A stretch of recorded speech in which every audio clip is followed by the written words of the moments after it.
Hi friends, welcome to ക്രിസിൽ. Indian premier ലീഗിൽ ഇന്ന് നടന്ന മത്സരത്തിൽ മുംബൈ ഇന്ത്യൻസ് 59 റൺസിന് ഡൽഹി ക്യാപിറ്റൽസിനെ പരാജയപ്പെടുത്തിയിരിക്കുകയാണ്. ഈ വിജയത്തോടുകൂടി 2025 IPL പ്ലേ ഓഫിലേക്ക് യോഗ്യത നേടുന്ന 4ാമത്തെ ടീമായിട്ട് മുംബൈ ഇന്ത്യൻസ് മാറിയിരിക്കുകയാണ്. ഇനി ഈ ഒരു ടൂർണമെന്റിൽ ആ ഒരു ഇനീഷ്യൽ ഘട്ടത്തിൽ തന്നെ ഏകദേശം 7ഓളം മാച്ചുകൾ ബാക്കിയുള്ളപ്പോൾ ആരൊക്കെയായിരിക്കും പ്ലേ ഓഫിലെ യോഗ്യത നേടിയിരിക്കുന്നത് എന്നുള്ളതിനെ പറ്റി കൃത്യമായിട്ടുള്ള ഒരു പിക്ചർ നമുക്ക് ലഭിച്ചിരിക്കുകയാണ്. 4 ടീമുകൾ ഓൾറെഡി ക്വാളിഫൈ ചെയ്യപ്പെട്ടിരിക്കുന്നു. 6 ടീമുകൾ ഈ ടൂർണമെന്റിൽ നിന്ന് എലിമിനേറ്റ് ചെയ്യപ്പെട്ടിരിക്കുകയാണ്. അതുകൊണ്ട് തന്നെ ഈ ഒരു മത്സരം എന്ന് പറയുന്നത് വളരെ ക്രൂഷ്യൽ ആയിട്ടുള്ള ഒരു മത്സരമായിരുന്നു. മുംബൈ ജയിക്കുകയാണെങ്കിൽ മുംബൈ പ്ലേ ഓഫിലേക്ക് ക്വാളിഫൈ ചെയ്യുമെന്നുള്ളത് ഉറപ്പായിരുന്നു. ഡൽഹിയാണ് ജയിക്കുന്നതെങ്കിൽ കുറച്ചുകൂടെ നമ്മൾ കാത്തിരിക്കേണ്ടതായിട്ട് വരുമായിരുന്നു. കാരണം ഇനിയുള്ള മത്സരങ്ങൾ എന്ന് പറയുന്നത് മുംബൈക്ക് ഒരു മത്സരം പഞ്ചാബ് കിങ്സുമായിട്ടുണ്ട്, അതുപോലെ തന്നെ ഡൽഹിക്കും ഒരു മത്സരം പഞ്ചാബ് കിങ്സുമായിട്ടുണ്ട്. ആ ഒരു മത്സരങ്ങൾ കഴിയുന്നത് വരെ നമ്മൾ കാത്തിരിക്കേണ്ടതായിട്ട് വരുമായിരുന്നു. പക്ഷേ അങ്ങനെയൊന്നും സംഭവിച്ചില്ല. മുംബൈ അവരുടെ തട്ടകത്തിൽ ഡൽഹി ക്യാപിറ്റൽസിനെ വളരെ ഈസി ആയിട്ട് പരാജയപ്പെടുത്തിയിരിക്കുകയാണ്. ഏതായാലും ഈ ഒരു മത്സരത്തിന്റെ തുടക്കത്തിലേക്ക് വരുമ്പോൾ ടോസ് ജയിച്ച ഡൽഹിയുടെ ക്യാപ്റ്റനായിട്ടുള്ള ഫാഫ് ഡു പ്ലസി ആദ്യം തന്നെ ബൗൾ ചെയ്യാനായിട്ട് തീരുമാനിക്കുകയായിരുന്നു. ഫാഫ് ഡു പ്ലസിയാണ് ഇന്ന് അവരെ നയിച്ചത്. അവരുടെ യഥാർത്ഥ ക്യാപ്റ്റനായിട്ടുള്ള അക്സർ പട്ടേലിന് ഈ മത്സരം കളിക്കാനായിട്ട് സാധിച്ചില്ല.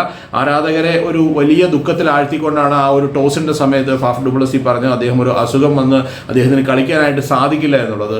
ഈ ഒരു പിച്ച് എന്ന് പറയുന്നത് നോർമലി നമ്മൾ വാങ്കഡയിൽ കണ്ടുവരുന്ന പിച്ചിൽ നിന്ന് വളരെ വ്യത്യസ്തമായിരുന്നു.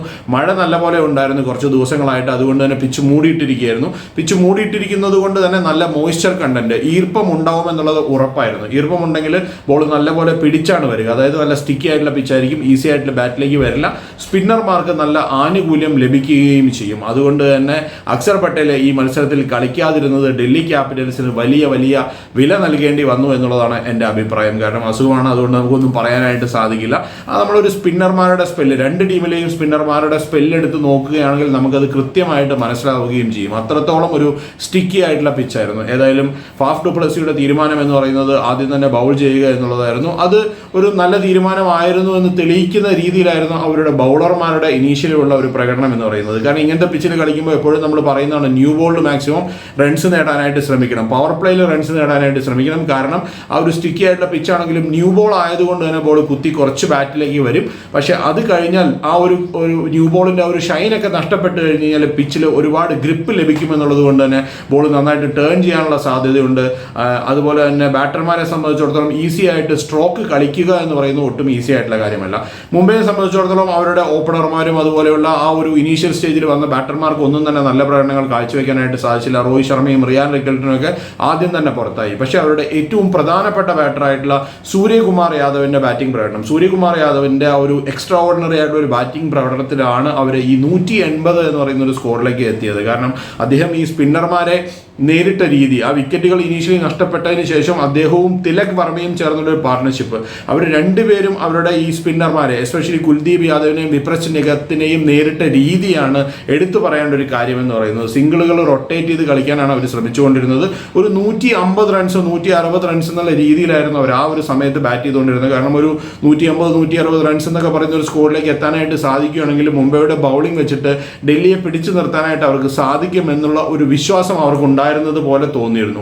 ആ ഒരു ബാറ്റിംഗ് പ്രകടനത്തിന് ശേഷം ആ ഒരു കമന്റ്സിൽ സൂര്യകുമാർ യാദവ് പറഞ്ഞതും അത് തന്നെയാണ്. ഞങ്ങളെ പ്രതീക്ഷിച്ചതിലും കൂടുതൽ, ഞങ്ങളുടെ ഒരു പാർ സ്കോറിനേക്കാളും ഒരു 20-25 റൺസ് കൂടുതൽ നേടാനായിട്ട് ഞങ്ങൾക്ക് സാധിച്ചു എന്നാണ് അദ്ദേഹം പറഞ്ഞത്. കാരണം അങ്ങനത്തെ ഒരു പിച്ചിലാണ് ഇന്നത്തെ മത്സരം അരങ്ങേറിയത്. ഏതായാലും സൂര്യകുമാർ യാദവിന്റെ ബാറ്റിംഗ് പ്രകടനം എടുത്തു പറയേണ്ടതാണ്. 73 റൺസാണ് അദ്ദേഹം നേടിയത്. നല്ലൊരു കോൺട്രിബ്യൂഷൻ നൽകാനായിട്ട് തിലക് വർമ്മയ്ക്കും സാധിച്ചു. പക്ഷേ എനിക്ക് തോന്നുന്നത് ഈ മത്സരത്തിന്റെ ഒരു വഴിത്തിരിവായി എന്ന് പറയുന്നത് അവസാനത്തെ 2 ഓവറുകളാണ്. അവസാനത്തെ 2 ഓവറുകളിൽ മുംബൈ ഇന്ത്യൻസ് 48 റൺസാണ് നേടിയത്. മുകേഷ് കുമാർ എറിഞ്ഞ 19ാമത്തെ ഓവറിൽ 27 റൺസ് നേടാനായിട്ട് സൂര്യകുമാർ യാദവിനും നമൻ ദിറിനും സാധിച്ചു എന്നുള്ളതാണ് ഈ ഒരു മത്സരത്തിന്റെ വഴിത്തിരിവായ കാര്യം എന്നുള്ളതാണ് എൻ്റെ അഭിപ്രായം എന്ന് പറഞ്ഞാൽ. അതുപോലെ തന്നെ 20ാമത്തെ ഓവറിലും ദുഷ്മന്ത ചമീരെ 21 റൺസ് നേടാനായിട്ട് അവർക്ക് സാധിക്കുകയും ചെയ്തു. ആ ഒരു 12 ബോളുകളിൽ നേടിയ 48 റൺസ്, ആ ഒരു 48 റൺസാണ് ഈ മത്സരത്തിൽ ഏറ്റവും പ്രധാനപ്പെട്ട ഒരു സ്കോറായിട്ട് നമുക്ക് തോന്നുന്നത്. കാരണം എന്താ വെച്ചാൽ ഞാൻ പറഞ്ഞ പോലെ തന്നെ ഒരു 155-160 എന്ന് പറയുന്ന ഒരു സ്കോറാണ് അവർ പ്രതീക്ഷിച്ചത്. പക്ഷേ അവസാനത്തെ 2 ഓവറുകളിൽ 48 റൺസ് വന്നപ്പോൾ 180 എന്ന് പറയുന്ന ഒരു വലിയ സ്കോറിലേക്ക് മുംബൈ ഇന്ത്യൻസ് എത്തി എന്നുള്ളതാണ്. ആ ഒരു സമയത്ത്, ആ ഒരു ബ്രേക്കിന്റെ സമയത്ത് തന്നെ ഡൽഹി പ്ലേയേഴ്സിന്റെ ഒരു ബോഡി ലാംഗ്വേജ് കാണുമ്പോൾ തന്നെ നമുക്ക് അറിയാമായിരുന്നു. കാരണം എന്താണെന്ന് വെച്ച് കഴിഞ്ഞാൽ അവർ പ്രതീക്ഷിച്ചതിൽ, മുംബൈ ഇന്ത്യൻസ് പ്രതീക്ഷിച്ചതിനേക്കാൾ കൂടുതൽ ഒരു 20-25 റൺസ് അവർക്ക് ലഭിച്ചു എന്നുള്ളത് പോലെ തന്നെ ഡൽഹിയെ സംബന്ധിച്ചിടത്തോളം അവർ പ്രതീക്ഷിച്ചതും ഒരു 150-155 എന്ന് പറയുന്ന ഒരു സ്കോർ ചേസ് ചെയ്യാം എന്നുള്ളതായിരുന്നു അവരുടെയും മനസ്സിലുണ്ടായിരുന്നത്.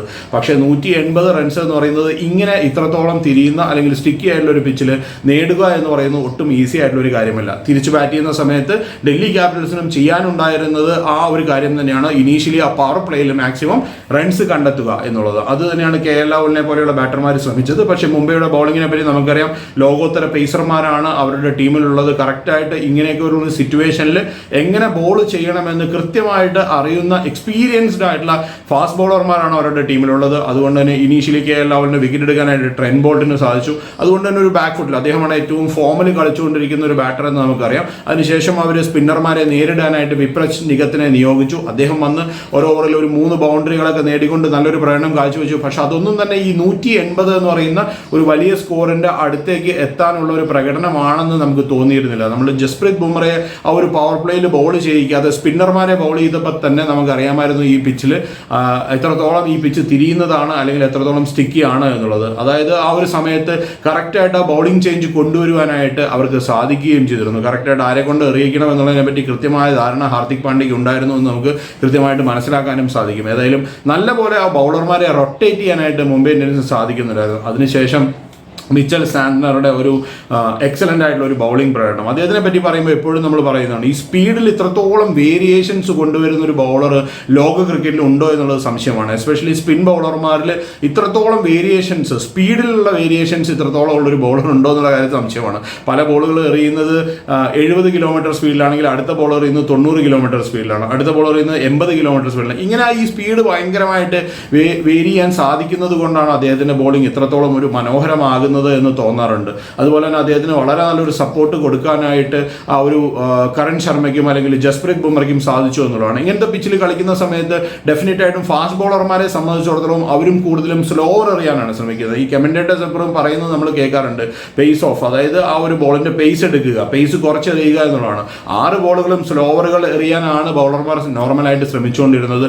അങ്ങനെ എറിയാൻ സാധിച്ചില്ല എന്നുള്ളതാണ് എനിക്ക് തോന്നുന്നു മുകേഷ് കുമാറിന്റെയും ദുഷ്മന്ത ചമീരയുടെയും ഒരു പ്രശ്നം എന്ന് പറയുന്നത്. അവരുടെ ടീമിൽ മുസ്താഫിസുർ റഹ്മാൻ മനോഹരമായിട്ട് സ്ലോവറുകൾ ബൗൾ ചെയ്യുന്ന ഒരു ബൗളറാണ്. ഇവരുടെ നിരയിലേക്ക് വരുമ്പോൾ അതുപോലെ തന്നെ ജസ്പ്രീത് ബുംറ, അദ്ദേഹത്തിന്റെ വേരിയേഷൻസ് എടുത്തു പറയേണ്ടതാണ്. ഇതുപോലുള്ള സ്പീഡിലുള്ള വേരിയേഷൻസ്, നല്ല സ്ലോവറുകൾ എറിയാൻ, അത് അൺഎക്സ്പെക്റ്റഡ് ആയിട്ടുള്ള സമയത്ത് എറിയാൻ സാധിക്കുന്നു എന്നുള്ളതാണ് ബുംറയുടെ ഏറ്റവും വലിയ പ്രത്യേകത എന്ന് നമ്മൾ പറയാറുണ്ട്. ഒരു 180 റൺസ് എന്ന് പറയുന്ന ഒരു വലിയ സ്കോറൊക്കെ ചേസ് ചെയ്യുന്ന സമയത്ത് 2 ബൗളർമാരുടെ സ്പെല്ല് നമ്മൾ നോക്കുകയാണെങ്കിൽ മിച്ചൽ സാന്റ്നർ 4 ഓവറിൽ 11 റൺസ് മാത്രം വിട്ടുകൊടുത്തുകൊണ്ടാണ് 3 വിക്കറ്റുകൾ കരസ്ഥമാക്കിയത്. ജസ്പ്രീത് ബുംറ 3.2 ഓവറിൽ 12 റൺസ് മാത്രം വിട്ടുകൊടുത്തുകൊണ്ടാണ് 3 വിക്കറ്റുകൾ കരസ്ഥമാക്കിയത്. അതായത് ആ 7.2 ഓവർ, രണ്ടുപേരും ചേർന്ന് ബോൾ ചെയ്ത 7.2 ഓവറിൽ രണ്ടുപേരും കൂടെ ടോട്ടലി വിട്ടുകൊടുത്തത് 23 റൺസ് ആണെന്ന് മനസ്സിലാക്കുക. ഒപ്പം തന്നെ 6 വിക്കറ്റുകൾ നേടാനായിട്ട് അവർക്ക് സാധിക്കുകയും ചെയ്തു. ഈ ഒരു ബൗളിംഗ് പ്രകടനത്തിന് മുമ്പിൽ ഡൽഹിക്ക് തിരിച്ചുവരവ് എന്ന് പറയുന്ന ഒരു ലക്ഷ്യം തന്നെ ഉണ്ടായിരുന്നില്ല. കാരണം തിരിച്ചു വരുവാനായിട്ട് സാധിക്കുകയില്ല എന്നുള്ളതായിരുന്നു ആ ഒരു സിറ്റുവേഷൻ എന്ന് പറയുന്നത്.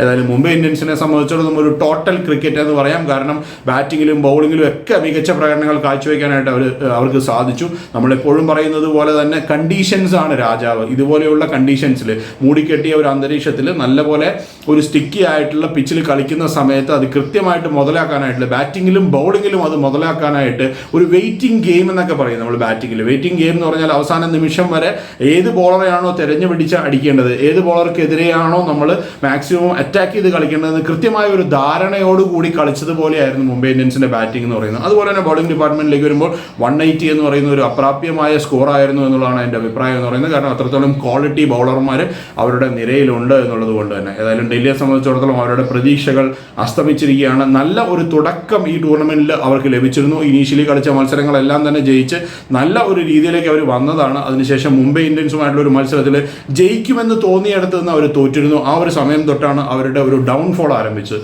മുംബൈയെ സംബന്ധിച്ചിടത്തോളം ആദ്യത്തെ 5 മത്സരങ്ങൾ കഴിയുമ്പോൾ 9ാമത്തെ പൊസിഷനിലായിരുന്നു മുംബൈ മുംബൈ ഉണ്ടായിരുന്നത്. ഇപ്പം നമ്മൾ നോക്കുകയാണെങ്കിൽ 4ാമത്തെ പൊസിഷനിലേക്ക് മുംബൈ എത്തിയിരിക്കുന്നു. ഇനി ഈ ഒരു ടൂർണമെന്റിന്റെ ഏറ്റവും വലിയ ഒരു അട്രാക്ഷൻ എന്ന് പറയുന്നത് 4 ടീമുകൾ ക്വാളിഫൈ ചെയ്തിരിക്കുന്നു, 6 ടീമുകൾ എലിമിനേറ്റ് ചെയ്യപ്പെട്ടിരിക്കുന്നു. അതുകൊണ്ട് തന്നെ പ്ലേ ഓഫ് ആരൊക്കെയാണ് കളിക്കാൻ പോകുന്നതെന്ന് കൃത്യമായ ധാരണ നമുക്കുണ്ട്. ഇനി ഈ ടൂർണമെന്റിൽ 7 മത്സരങ്ങൾ ബാക്കിയുണ്ട്. അതിൽ ഏറ്റവും വലിയ അട്രാക്ഷൻ എന്ന് പറയുന്നത് ആരായിരിക്കും ആദ്യത്തെ 2 ടീമുകൾ, ടോപ്പ് 2 ടീമുകൾ ആരായിരിക്കും എന്നുള്ളതിനെ പറ്റിയാണ് ഇനി ഒരു കോമ്പറ്റീഷൻ ഉണ്ടാവാൻ പോകുന്നത്. അതുകൊണ്ട് തന്നെ ഇനിയുള്ള മത്സരങ്ങൾ ഏകദേശം ഒരാഴ്ച നമ്മൾ കാണാൻ പോകുന്ന മത്സരങ്ങൾ എന്ന് പറയുന്നത് അതിൻ്റെ ഒരു ആകാംക്ഷയായിരിക്കുമെന്നാണ് എനിക്ക് തോന്നുന്നത്. ഏതായാലും ഒരുപാട് നല്ല മത്സരങ്ങൾ കാണാൻ ഇനിയും അവസരം ഉണ്ടാകട്ടെ എന്ന് ആശംസിച്ചുകൊണ്ട് നിർത്തുകയാണ്. മറ്റൊരു വീഡിയോയുമായിട്ട് നമുക്ക് വീണ്ടും കാണാം. ബൈ.